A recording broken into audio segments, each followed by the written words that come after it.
Olá pessoal, vamos começar mais uma aula. Hoje nós vamos falar de teoremas importantes sobre derivadas. Seria o teorema de Rolle e o teorema do valor médio. Teoremas muito importantes mesmo, certo? Fiquem atentos quando a gente for falar desses teoremas. E depois nós vamos falar dos critérios para determinar os extremos de uma função. Então nós vamos ter alguns critérios que vão nos ajudar a encontrar, a identificar os extremos, que seriam os máximos e os mínimos locais de uma função. Gente, essa aula é de uso exclusivo para os alunos do professor Hugo Vitor. Não compartilhem com mais ninguém, tudo bem? Lembrando também que eu estou gravando da minha casa, não estou gravando no estúdio profissional. Podem haver alguns errinhos, alguns probleminhas no decorrer da gravação. Espero que isso não comprometa o aprendizado de vocês. Qualquer dúvida, vocês podem perguntar lá no nosso encontro no Meets, tudo bem? Então vamos para a nossa aula. Bons estudos para vocês. Vamos começar a aula de hoje falando sobre alguns teoremas importantes sobre derivadas. O primeiro teorema que nós vamos falar hoje é o teorema de Rolle. O teorema de Rolle está lá na página 263 do nosso livro, do que nós estamos adotando. E o teorema de Rolle diz o seguinte: seja f uma função definida e contínua no intervalo fechado AB, e essa mesma função f é derivável no intervalo aberto AB. Se f de A é igual a f de B e é igual a zero, essa condição tem que ser satisfeita, certo? Nós temos os dois valores dos extremos do intervalo, tendo a imagem igual a zero. Então existe pelo menos um ponto C entre A e B, tal que f' de C é igual a zero, ou seja, a derivada nesse ponto de f nesse ponto C, essa derivada vai dar zero. Como é que funciona esse teorema? A demonstração está lá nessa página também, quem tiver interesse, mas a ideia é a seguinte: se eu tenho um intervalo AB, e nesse intervalo a minha função ela é bem definida, ela é contínua, e o f de A é igual a f de B, que é igual a zero. Ou seja, os dois valores são raízes da função, né? Nesse intervalo fechado. A minha função, ela tem que, por algum motivo, ou vir aqui por cima e depois voltar, ou então a minha função, ela tem que vir por baixo e depois voltar. Em algum dos dois casos, em algum desses dois casos, a gente vai encontrar um valor C, tal que a derivada da função nesse valor C, a derivada é zero. Gente, quando a derivada de uma função em um determinado ponto ela é zero, significa que a reta tangente a esse ponto, lá na curva, na reta tangente da curva, exatamente em cima desse ponto, ela é paralela ao x. Deixa eu ajeitar aqui, essa reta ficou meio feiosa. Aqui. Então, nesse ponto C, é um ponto onde a derivada da função em cima dele vai dar zero. A reta tangente a essa curva que passa por esse ponto, ela é paralela ao eixo x. No segundo caso, também nós vamos ter um ponto C,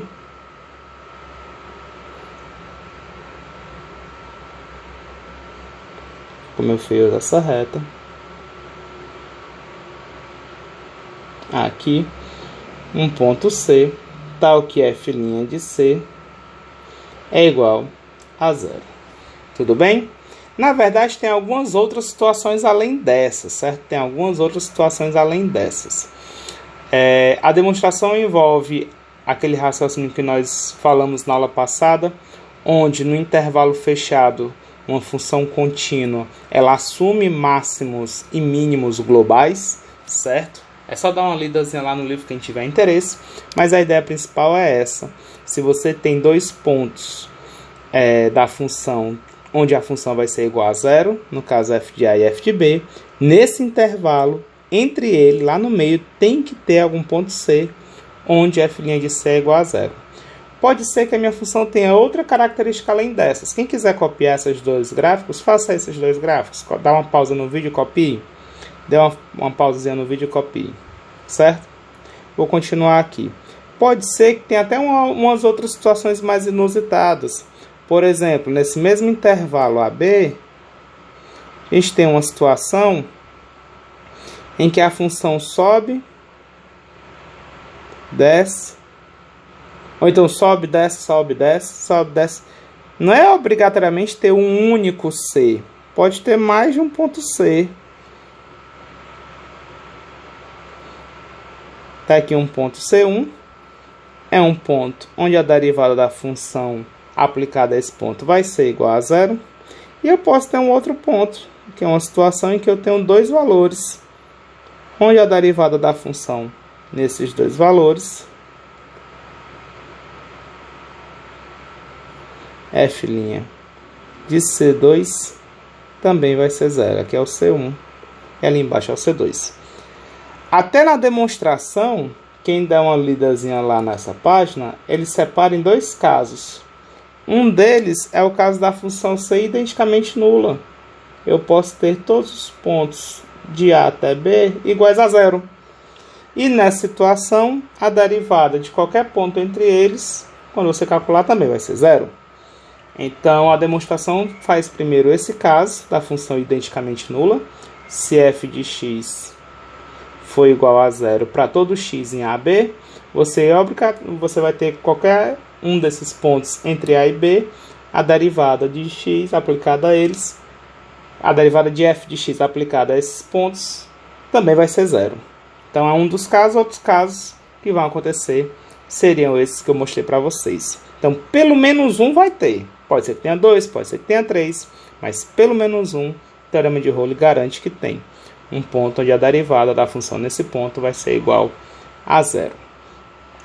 Vamos para outro teorema importante, teorema do valor médio. Certo? Quem quiser copiar, dá uma pausa aí no vídeo, copia também, quem quiser esses dois gráficos. Vamos para o próximo. Teorema do valor médio, mais um teorema importante sobre derivadas. A sua demonstração se encontra lá na página 264. E o teorema do valor médio diz o seguinte: seja f uma função definida e contínua no intervalo fechado AB, e essa mesma função f derivável no intervalo aberto AB. Então, existe o número C no intervalo AB, tal que, olha só, a derivada da função aplicada ao ponto C é igual ao f de B menos f de A dividido por B menos A. Eita! Essa vai ser a derivada da função em um dos pontos? O que acontece nesse teorema do valor médio? Acontece o seguinte: você vai ter aqui dois camaradas, meu ponto A, f de A, e está aqui o meu ponto B, f de B. A sua função ela é uma curva contínua. Pode ser algo mais ou menos assim, por exemplo, certo? Ou subindo ou descendo, não importa como é que ela vai ser. O que é que garante o teorema do valor médio? Que vai ter um ponto C entre A e B, tal que a inclinação da reta tangente, que seria a derivada da função aplicada a esse ponto, ela vai ser a mesma inclinação da reta que liga AB. Então, temos uma reta que liga AB. A inclinação dessa reta é dada por f de B menos f de A, dividido por B menos A. E vai ter um ponto C, que a inclinação da reta tangente à curva nesse ponto é a mesma inclinação dessa reta que passa por AB. Então, essas duas retas seriam retas paralelas. Lembrando que a inclinação dessa reta tangente, a curva passando pelo ponto C, é dada pela derivada da função aplicada ao ponto C. Então, a inclinação dessa reta é dada pela derivada da função aplicada ao ponto C. E a inclinação da outra reta nós podemos encontrar fazendo f de B menos f de A dividido por B menos A. O teorema do valor médio nos garante a igualdade desses dois valores, certo? Para demonstrar o teorema do valor médio, a gente utiliza o teorema de Rowley, certo? A ideia é simplesmente pegar uma função auxiliar. Deixa eu dar um norte aqui. A demonstração está na página... Cadê? Página 264. Quem tem interesse, certo? Mas a ideia é você pegar uma nova função, uma função auxiliar g de x. E essa função g de x ela vai ser igual a f de x menos f de b menos f de a sobre b menos a vezes aqui não vai caber não. Deixa eu botar em outro cantinho aqui. Aqui. Uma função auxiliar g de x igual a f de x menos f de b menos f de a sobre b menos a, tudo isso vezes x menos a. Quase coube.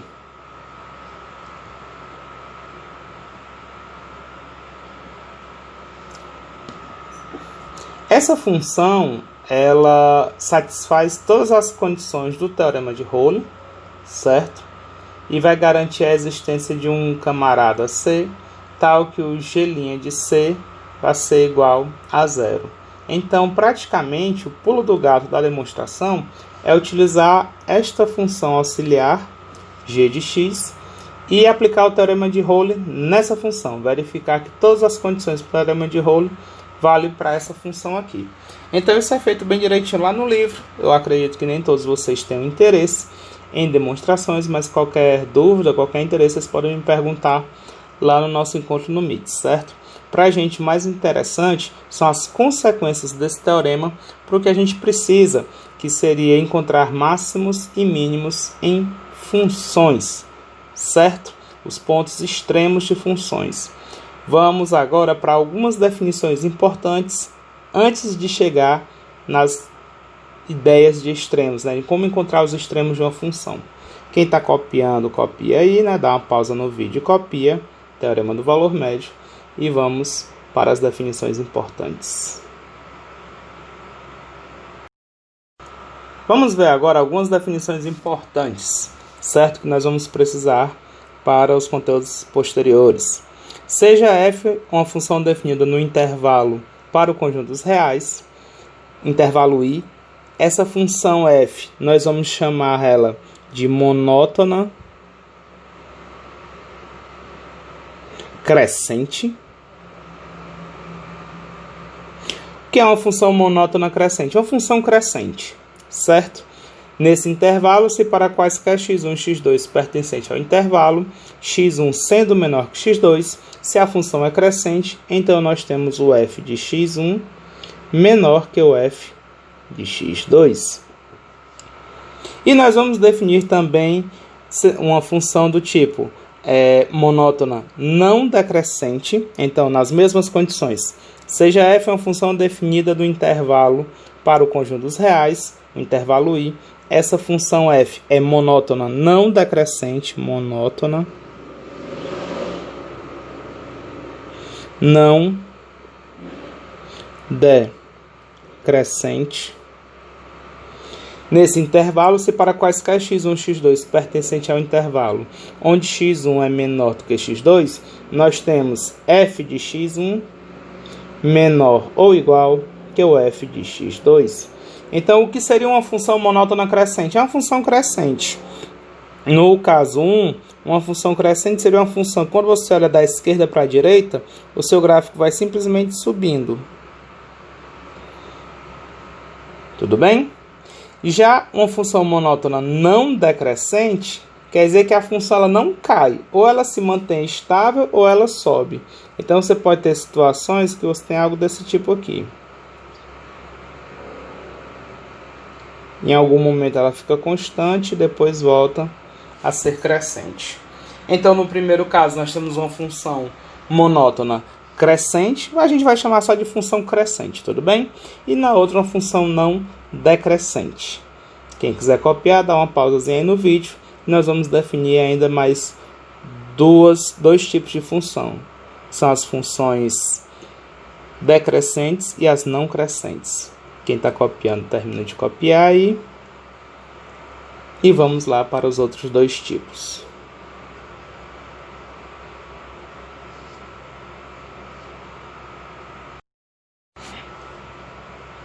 Bem, nós temos também os outros dois tipos de função, como eu falei. Definição formal. Seja f uma função definida de um intervalo i para os reais, essa função f é chamada de função monótona decrescente. Nesse intervalo, se para quaisquer x1 e x2 pertencente ao intervalo, x1 sendo menor do que o x2, nós vamos ter f de x1 maior que o f de x2, ou seja, a nossa função, quando a gente olha da esquerda para a direita, ela vai de cima para baixo, certo? Quando a gente observa o gráfico dela. E a outra definição, seja f definida de um intervalo i para o conjunto dos reais, essa função f é monótona não crescente, monótona não crescente. Nesse intervalo i, se para quaisquer x1 e x2 pertencente ao intervalo, x1 menor do que x2, nós temos f de x1 maior ou igual que o f de x2. Então, como seria uma espécie de um gráfico de uma função monótona decrescente? Ela vem de cima para baixo quando eu olho da esquerda para a direita. Já uma monótona não crescente, ela vem de cima para baixo, mas em algum momento ela pode ficar constante. Tudo bem? Então, esses dois conceitos são importantes, tanto ter a noção deles no gráfico, como ter a definição formal algébrica em mente, certo? Guardem esse Fzinho tá feio, deixa eu dar uma ajeitada nele. Tava me incomodando, certo? Então, quem está copiando, copia aí. E vamos agora para a próxima parte da aula de hoje.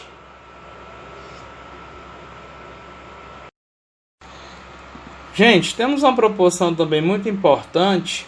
Essa proposição ela é apresentada lá na página 266. O que é que diz essa proposição? A proposição diz o seguinte: seja uma função f definida e contínua no intervalo fechado AB, e f também é derivável no intervalo aberto AB. Então, acontece o seguinte.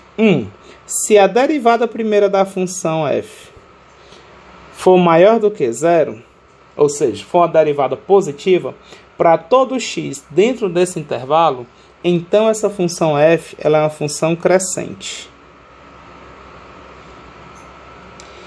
Se a minha derivada da função f nesse intervalo, para todo x no intervalo, for uma derivada menor do que zero, para todo x dentro do intervalo, então f é uma função decrescente.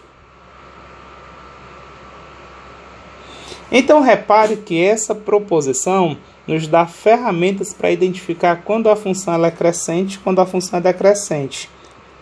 Se a derivada da minha função for maior do que zero, ou seja, se a minha derivada for positiva,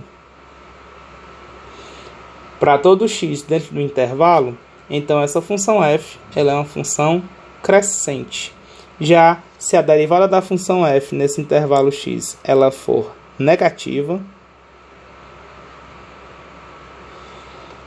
para todo x no intervalo, então f é decrescente. Então aqui, fazer um estudo do sinal da derivada da função f vai nos dar informações sobre a própria função f. Fazendo o estudo do sinal da derivada da função, onde o sinal da derivada da função for positiva, a minha função original ela vai ser crescente. Lá na derivada da função, onde o sinal for negativo, na minha função original, ela vai ser decrescente. Então, isso vai nos ajudar bastante para encontrar os extremos, certo? Saber quando uma função ela fica crescente ou decrescente, onde ela sobe, onde ela desce, vai nos ajudar bastante, certo? Vamos ver um exemplo, como é que seria isso? O exemplo diz o seguinte: determinar os intervalos onde a função f de x, esse f está me incomodando, f de x igual, pronto, melhorou, a x ao cubo sobre 3 menos 5x ao quadrado sobre 2 mais 6x menos 4 é crescente ou decrescente. E aí, como é que eu vou fazer para determinar esses intervalos? A gente vai primeiro encontrar a derivada da função f. Então, a minha solução vamos primeiro achar a derivada de f. A função derivada de f, quem vai ser? F' de x é igual. Aplicando as regras de derivada que a gente aprendeu, aqui é a derivada de um polinômio, então vai ficar 3x ao quadrado sobre 3 menos 5 vezes 2x sobre 2 mais 6, derivada de menos 4 é 0. Aqui a gente pode simplificar o 3 com 3, o 2 com 2, e a derivada da minha função f de x vai ser igual a x ao quadrado menos 5x mais 6. E aí? E agora, o que é que eu faço? Eu vou fazer o estudo do sinal.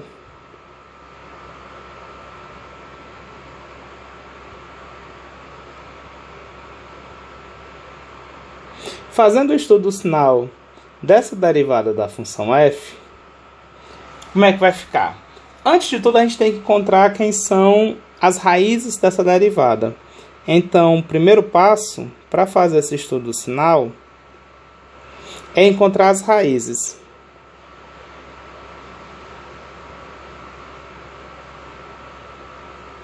De f' de x. Quem são essas raízes? São os valores de x, tal que x ao quadrado menos 5x mais 6, isso aqui vai ser igual a 0. Se você aplicar a fórmula de Bhaskara, então as ideias de soma e produto nessa função, você encontra quem são as raízes. Aplicando o Bhaskara, nós vamos ter delta é igual a menos 5 ao quadrado, menos 4 vezes 1 vezes 6. Meu delta vai ser 25 menos 4 vezes 6 é 24. Esse delta vale 1, é o nosso discriminante. X vai ser igual a menos o valor do menos 5, mais ou menos raiz quadrada de 1, dividido por 2 vezes 1. O meu x vai ser igual a 5 mais ou menos 1 sobre 2. Esse x vai ser igual. Aqui a gente vai ter duas raízes, não é isso? Vou fazer aqui para economizar espaço.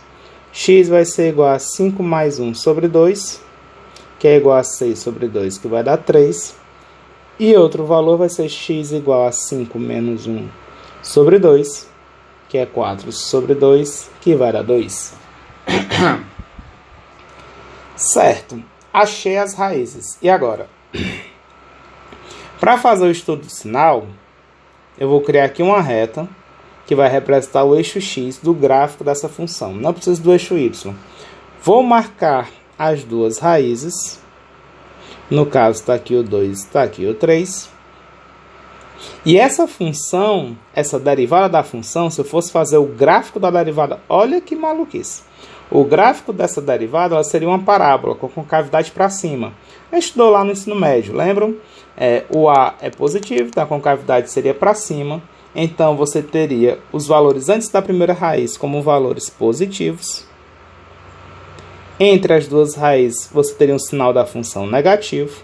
E depois da segunda raiz, você vai ter um sinal positivo. Para quem está meio perdido, é como se eu tivesse o gráfico aqui da função. Não vou fazer o gráfico, certo? Eu vou só mostrar. Deixa eu não fazer pontilhado, porque depois eu apago bem mais fácil. Aqui. É como se o gráfico fosse assim, da derivada, gráfico da derivada. Olha que maluquice, olha que maluquice. E quando ela está antes do número 2, os valores da derivada estão em cima do eixo x. São valores positivos. Entre o 2 e o 3, o meu gráfico está abaixo do eixo x. O valor da derivada vai ter valores negativos. E depois do número 3, volta a ficar em cima do eixo x. O sinal da derivada passa a ser positivo. Então, isso aqui é o estudo do sinal que a gente aprende a fazer lá no ensino médio. Acho que a gente deu uma revisada no começo da disciplina. Espero que vocês se lembrem. E a gente vai precisar muito disso. Tudo bem?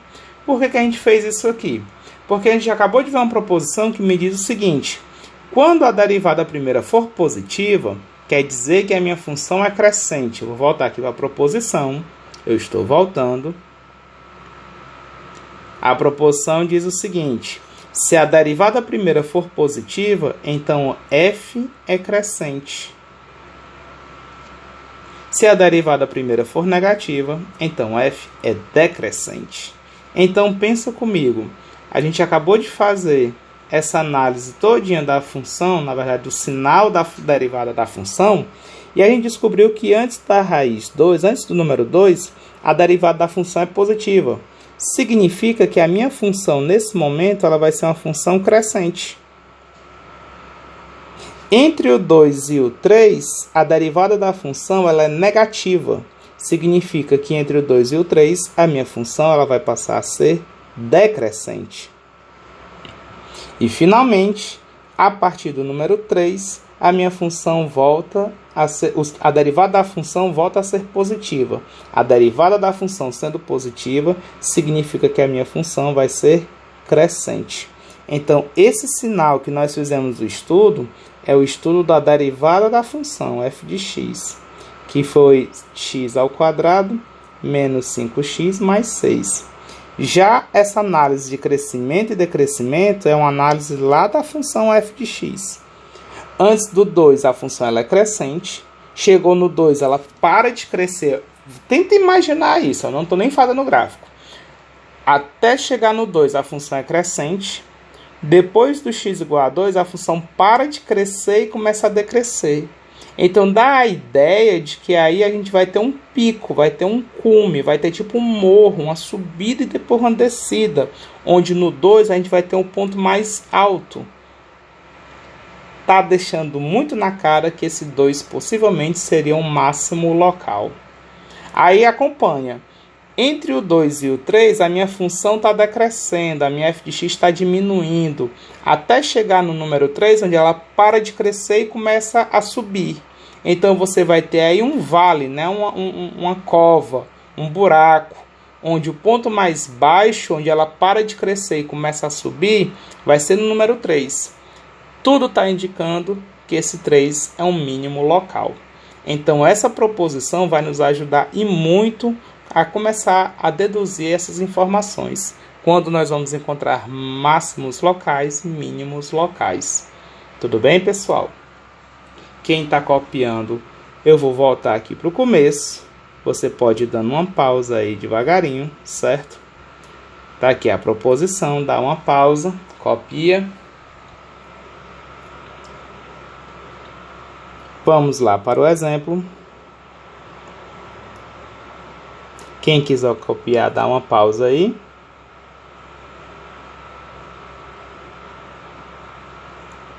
Fazendo o estudo do sinal.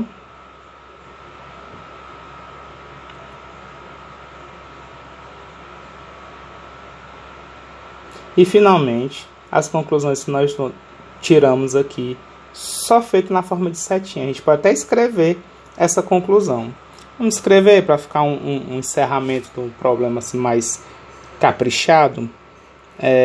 F de x é crescente para, no intervalo, né? Botar na forma de intervalo. No intervalo. Eu vou colocar assim, ó, mais infinito até o 2 e do 3 até o mais infinito. São os intervalos em que a minha função é crescente. É lá do menos infinito, do mais não, do menos, aqui é o negativo, desculpa. Do menos infinito até chegar no 2 e depois ela vai voltar a ser crescente do 3 até o mais infinito. Já a minha função f de x, ela é decrescente no intervalo entre o 2 e o 3, não é assim? Do 2 até o 3, ela vai ser decrescente. Pronto. Está aqui a nossa conclusão desse problema. Vamos para a próxima parte do conteúdo da aula de hoje. Gente, agora nós vamos formalizar o que a gente tinha informado lá no exemplo anterior. O que foi que a gente observou lá? Tem um determinado momento que a função ela é crescente, depois ela passa a ser decrescente, e ali a gente estava encontrando um candidato a um ponto de máximo local. Enquanto a função estava decrescente e depois crescendo, a gente encontrou um candidato para um mínimo local. Então, nós vamos criar agora, nós vamos definir bem esses critérios para determinar os extremos de uma função. E um dos critérios nada mais é do que o que nós fizemos agora há pouco, que foi utilizar a derivada primeira. O critério da derivada primeira vocês vão encontrar lá na página 270 do livro de vocês. E o critério diz o seguinte: seja f uma função contínua no intervalo fechado AB e que possui derivada em todo ponto do intervalo AB, exceto possivelmente no ponto C. Significa que esse ponto C, o meu candidato a extremo, ele não precisa ter a derivada definida nele, certo? Mas eu preciso ter derivada definida nas proximidades dele, certo? Tanto antes como depois. Exatamente dele não é necessário. Ele pode ser um ponto em que não existe a derivada e ainda assim ele ser um ponto de extremo local, tudo bem? Extremo relativo. Então vamos lá para as observações. É o seguinte, o que foi que nós observamos no exemplo anterior? Então, se a minha derivada da função f de x, ela começa sendo positiva, ou seja, é maior do que zero, para todo x menor do que um certo c. E depois desse c, a minha derivada da função, ela passa a ser negativa para todo x maior do que esse c. Então, se a minha função ela era positiva, a derivada da função era positiva antes do c. Chegou nesse c, eu não sei se ele tem derivada, ele pode ter uma derivada igual a zero, ou ele pode nem ter derivada. Mas depois do c, nós temos que a derivada da função passa a ser negativa. O que acontece? Quando a derivada da função era positiva, a função era crescente. Quando a derivada passa a ser negativa, a função é decrescente. Então, teve essa mudança de crescente para decrescente bem em cima do ponto C. Então, esse ponto C é um ponto de máximo relativo. É um máximo local. Tudo bem? Agora, se acontece o contrário, se a derivada da minha função ela começa negativa antes do C, então a derivada da minha função f de x, ela é negativa, ela é menor do que zero, para todo x menor do que c. E quando passa do c, ela passa a ser positiva. Então, depois do c, nós vamos ter a derivada da função f de x, agora sendo positiva, para todo x maior do que c. Então, essa derivada tem o quê? Gente, o mesmo raciocínio que a gente usou anteriormente. A derivada sendo menor do que zero, essa derivada é negativa. Se a derivada é negativa, quer dizer que a minha função ela é decrescente. Chegou num determinado ponto C, a partir dele, a minha derivada muda de sinal. Ela deixa de ser negativa e passa a ser uma derivada positiva. Ou seja, a minha função deixou de ser decrescente, passa a ser uma função crescente. Se ela era decrescente, passa a ser crescente, nós vamos ter um vale, nós vamos ter um cume. Nós vamos ter um ponto de mínimo local. Mínimo relativo em C, ou mínimo local em C. Então, esse é o critério para determinar máximos e mínimos usando a derivada primeira. Tudo bem? Exemplo. Encontre os intervalos de crescimento e decrescimento, encontre os máximos e mínimos relativos dessa função f de x. Repare que a gente está falando aqui de intervalos, né? Mas a gente pode, quando for fazer o estudo do sinal da função, da derivada da função, a gente observa intervalo por intervalo e repara realmente o que está acontecendo aí. Vamos lá, vamos fazer como nós fizemos no exemplo anterior. Então, a minha função f de x, é dada por x ao cubo menos 6x ao quadrado mais 9x menos 4. E eu vou começar encontrando a derivada dessa função. Ali em cima é uma vírgula, viu? Aqui não é derivada não. Ali era uma vírgula. Dá para não confundir. Pronto, ajeitei. Então a derivada da minha função ainda vou calcular. Quem vai ser a derivada dessa função? Que é uma polinomial, peguei uma simples para nos ajudar. Vai ficar 3x ao quadrado menos 6 vezes 2 dá 12x mais 9. Essa é a derivada da minha função, aplicando aí a regra da potência, certo? Quem vai ser as raízes dessa derivada? Eu preciso fazer o estudo do sinal.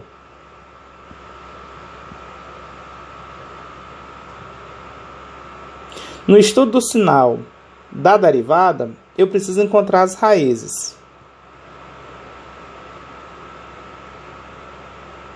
Então, o passo a passo é esse. Encontra a derivada primeira, depois você vai fazer o estudo do sinal.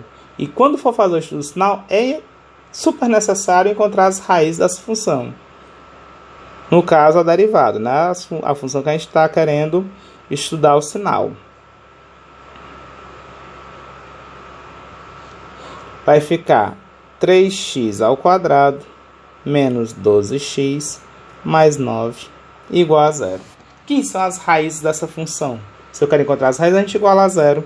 Aqui eu vou dividir todo mundo por 3. Acho que vai ficar mais simples a minha equação. Vai ficar x ao quadrado menos 4x mais 3 igual a 0. Meu delta vai ser menos 4 ao quadrado menos 4 vezes 1 vezes 3. Meu delta vai ser 16 menos 12. Meu delta é igual a 4. X vai ser igual a menos o valor do menos 4, mais ou menos raiz quadrada do delta, dividido por 2 vezes o meu A agora é 1, né? A gente está resolvendo a equação de baixo.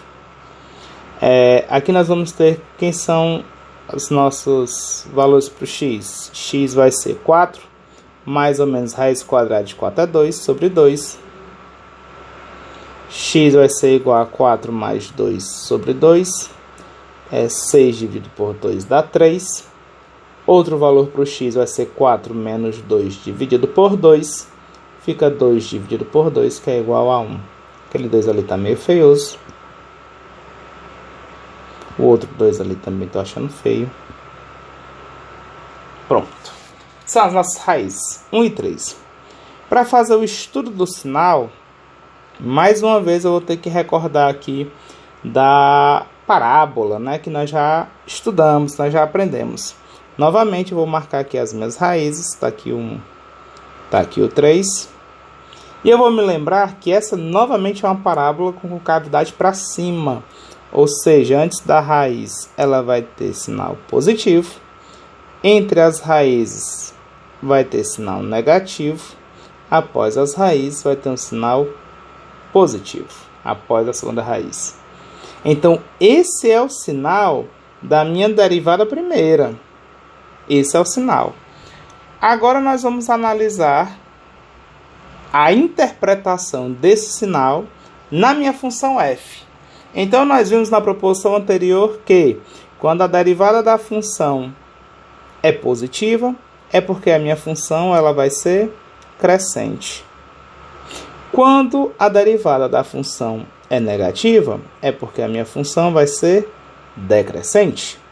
E quando a derivada da função volta a ser positiva, é porque a minha função ela vai ser crescente. Então, essa aí de vermelho é a interpretação da f de x. E, finalmente, pelo critério que nós estudamos agora há pouco, o que é que diz o critério? Se existir algum ponto em que, antes desse ponto, a derivada primeira é positiva e depois desse ponto, a derivada primeira é negativa, então esse ponto é um ponto de máximo. E também pelo critério que nós acabamos de ver, se existir algum ponto em que a derivada primeira, antes desse ponto, é negativa e depois desse ponto, a derivada passa a ser positiva, então esse ponto é um ponto de mínimo. Está aqui os nossos pontos de máximo e de mínimo. 1 é um ponto de máximo e o 3 é um ponto de mínimo. Gente, qualquer dúvida, podem perguntar lá no nosso encontro no Meet, certo? Não guardem dúvidas para depois. Perguntem lá no nosso encontro, certo? Aqui a gente teve só uma coisinha que eu tive que usar muito fortemente, que foi o fato de que a gente está usando a análise em cima de uma parábola, que eu já sei como é que eu faço o estudo do sinal da parábola. Outras funções que não sejam a parábola aqui, a gente talvez tenha uma certa dificuldade para saber se o sinal vai ser positivo ou negativo. Nesse estudo do sinal aqui, a gente vai ter essa dificuldade. Então, tem alguns outros critérios que podem nos ajudar nesse sentido, que nós vamos ver agora, que é o critério da derivada segunda, tudo bem? Deixa eu voltar lá para cima para quem está copiando. Quem quiser copiar, dá aí uma pausa, certo? Vai copiando essa parte. Quem quiser copiar, pausa aí o vídeo.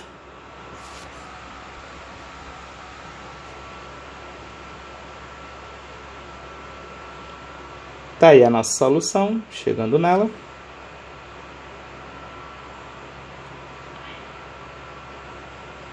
E finalmente a conclusão, certo? Encontramos quem são os nossos pontos de máximo e de mínimo usando o nosso critério. Vamos agora para o critério da derivada segunda, que vai nos ajudar quando a gente não souber quem é o gráfico dessa função derivada, né? Aqui a gente usou muito fortemente o fato de que ela é uma parábola. A derivada, o gráfico da derivada. Se não fosse uma parábola, como é que eu ia adivinhar se ia ser um ponto de máximo ou de mínimo? Vamos lá, vamos ver como é que a gente ia fazer. Para concluir a aula de hoje, vamos falar do critério da derivada segunda. Esse critério está lá na página 273 e diz o seguinte: seja f uma função contínua no intervalo fechado AB, que possui derivada em todo ponto do intervalo AB, e a derivada primeira de f de um certo valor c, esse valor é igual a zero. Esse c é aquele cara que a gente tem como candidato a um extremo local, a um extremo relativo, ou máximo ou mínimo, certo? O c é um dos valores dentro do intervalo. Aquele camarada que a gente fez o testezinho e ele ficou como candidato a máximo ou mínimo. Então, o que é que diz o critério da derivada segunda? Bem, se a derivada segunda da função aplicada ao ponto C ela for menor do que zero, então a minha função f tem um máximo relativo, deixa eu ver se dá para escrever aqui, máximo local em C. Então, se a minha derivada segunda for negativa, a minha função tem um máximo local. Se a minha derivada segunda aplicada a esse ponto C for positiva, for maior do que zero, então f tem um mínimo local. Em C. E finalmente, se a derivada segunda aplicada ao C também for igual a zero, que nem a derivada primeira, nesse caso, nada podemos afirmar. Pode ser um ponto de máximo, pode ser um ponto de mínimo, pode não ser nada. Nada podemos afirmar. Então, nós só vamos ter informações se a derivada segunda for negativa. Nesse caso, deixa eu colocar aqui até com outra cor. Se a derivada for negativa, então teremos um ponto de máximo local. E no caso da derivada ser positiva, nós teremos um mínimo local. Então aqui nós não ficamos mais à mercê da interpretação de toda a função derivada de f, como a gente estava fazendo da outra vez. Aqui a gente pode usar agora o critério da derivada segunda. Vamos ver como é que nós vamos fazer aplicar esse critério num exemplo. Vamos lá. Aqui o nosso exemplo. Encontrar os máximos e mínimos relativos de f aplicando o critério da derivada segunda, onde f de x é igual a x à quarta mais 2x ao cubo menos 3x ao quadrado menos 4x mais 7. Gente, o começo é bem parecido com o que a gente estava fazendo antes. Primeiro encontrar a derivada primeira dessa função. Então vamos lá atrás da derivada primeira de f de x. Aqui nós vamos ter 4x ao cubo, mais o 3 décimo multiplicando 2, fica 6x ao quadrado, menos 6x, menos 4. Essa é a derivada primeira. Mesmo que a gente não faça o estudo do sinal, aqui é uma função do terceiro, é uma função polinomial do terceiro grau. A gente não tem como fazer o estudo do sinal tão apropriadamente como nós fizemos das outras vezes, porque das outras eram funções quadráticas. A gente já tinha um domínio maior sobre o gráfico, que era uma parábola. Aqui a gente já não domina tanto. Então, não vamos fazer o estudo do sinal completo, mas ainda assim nós vamos precisar encontrar as raízes. As raízes são os que nós chamamos de pontos críticos dessa função. Então, encontrando as raízes, ou melhor, achando os pontos críticos, temos. Esses pontos críticos são os candidatos a máximos e mínimos, certo? Esses pontos críticos são os pontos onde, para quem não se lembra do que é um ponto crítico, são os pontos onde a derivada primeira é igual a zero. É isso que eu vou procurar. Então eu vou pegar essa derivada primeira, 4x ao cubo, mais 6x ao quadrado, menos 6x menos 4, fazer isso aqui igual a zero. Bem, mesmo não sendo uma função quadrática, uma função, uma equação, né, do segundo grau, essa daqui é uma equação do terceiro grau, não é uma do segundo grau, então a gente não tem assim uma técnica tão apurada para resolver. Mas quem estudou bem polinômios deve ter se lembrado que quando a gente soma os coeficientes do polinômio, se essa soma der zero, é porque 1 é raiz. Então, 4 mais 6, 10, menos 6 com menos 4, menos 10, 10 mais 10, 10 com menos 10, dá zero. Então, só em observar os coeficientes dessa daqui em particular, a gente consegue afirmar que 1 é raiz dessa equação. 1 sendo raiz dessa equação, a gente pode utilizar o dispositivo prático de Breuer-Ruffini para reduzir um grau dessa equação. Então, coloca-se os coeficientes 4, 6, menos 6 e menos 4. Faz uma espécie de jogo da velha. Não sei se vocês lembram do dispositivo prático de Breuer-Ruffini. Só ajeitar esse aqui que ficou meio feioso. Aqui eu vou colocar 1.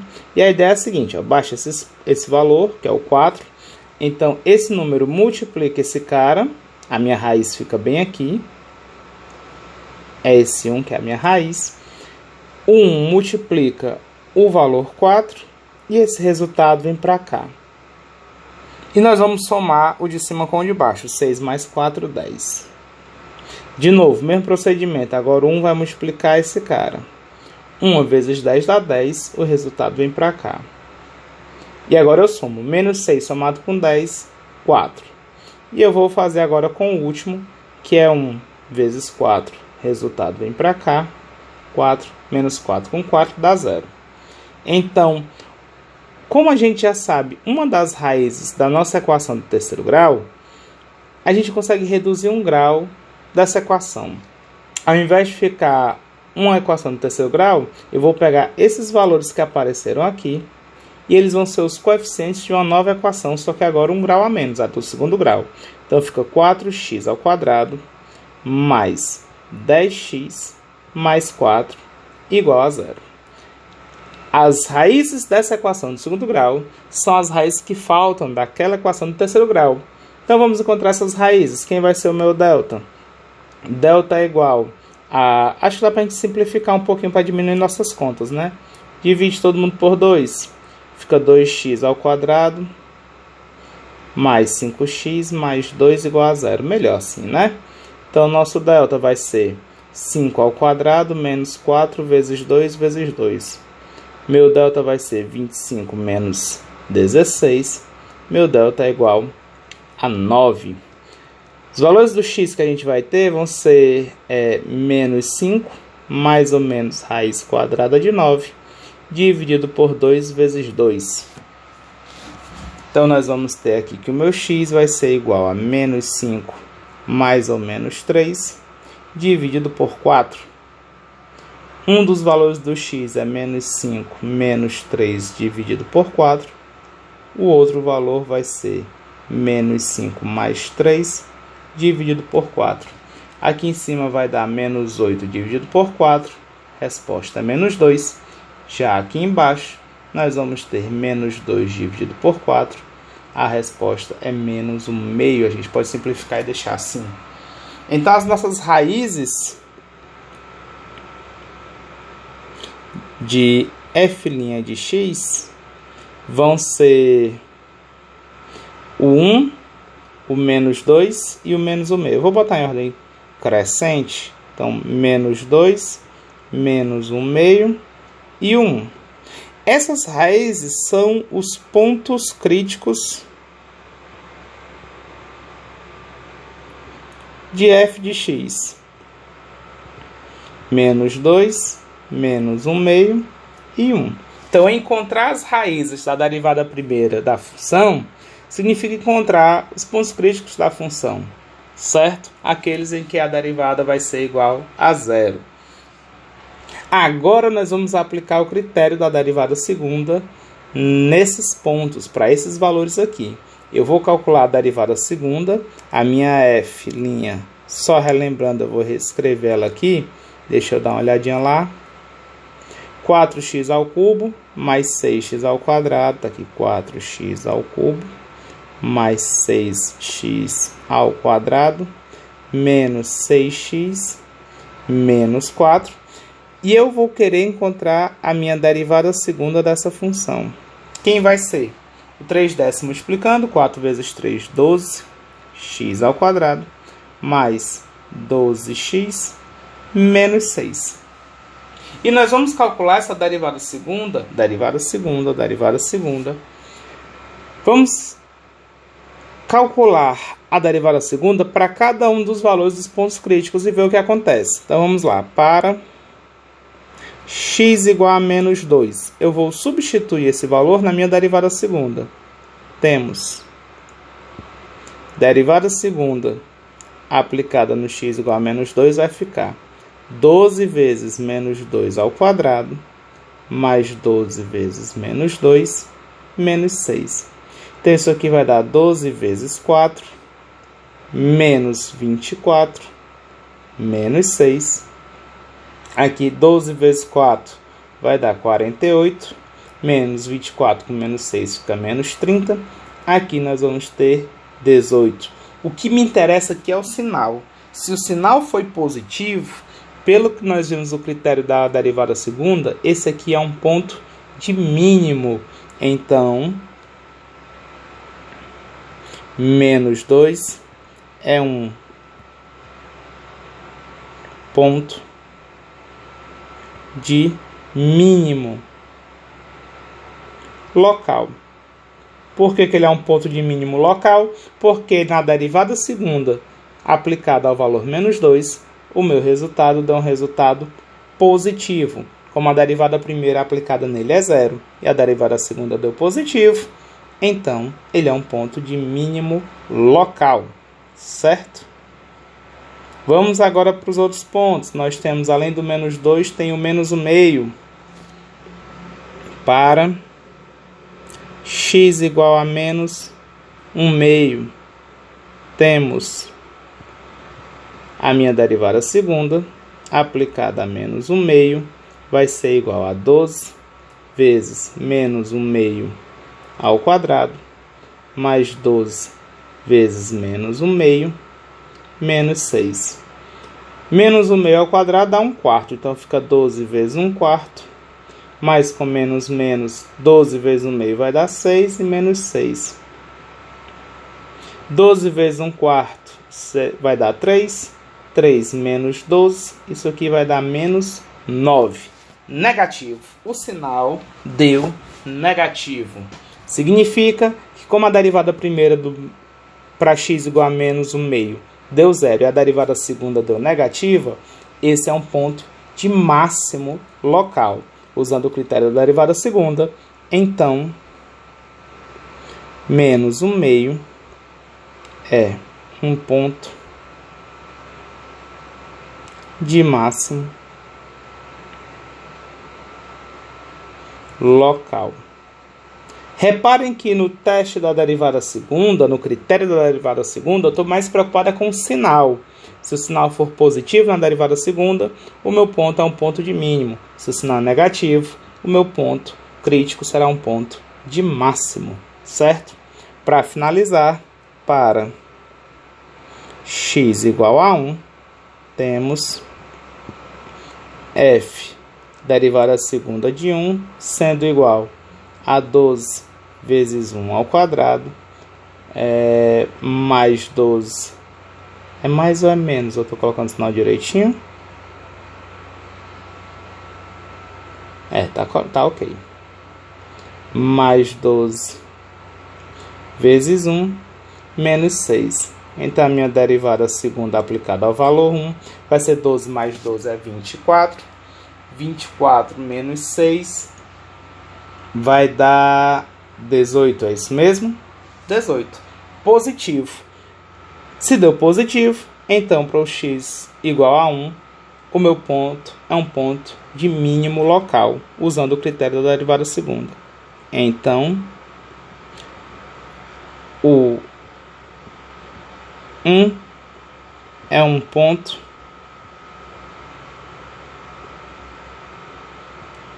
de mínimo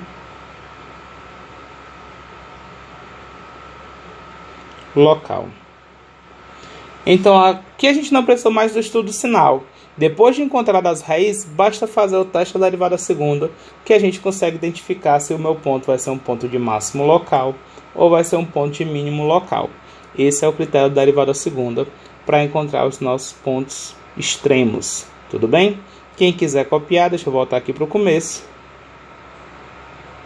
Copia aí. Lembrando que qualquer dúvida vocês podem perguntar lá no Meets para a gente se encontrar, tudo bem? Acho que vocês vão ter dúvida aqui no dispositivo prático de Briot-Ruffini. Qualquer coisa vocês podem até pesquisar. Só colocar esse nome, Briot, francês ele, viu? Acho que são com 2 Fs. Deixa eu conferir aqui antes de escrever.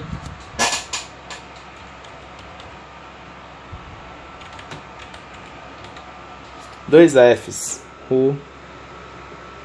Ruffini. Certo? Procure um dispositivo para... Só botar Briot-Ruffini e vocês encontram nas suas pesquisas aí. Certo? Quem está copiando...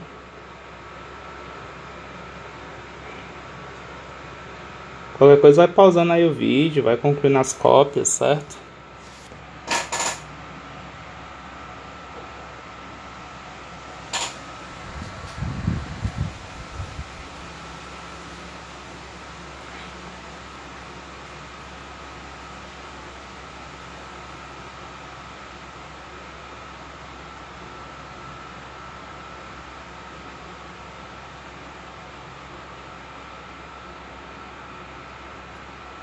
Pessoal, a gente fica por aqui.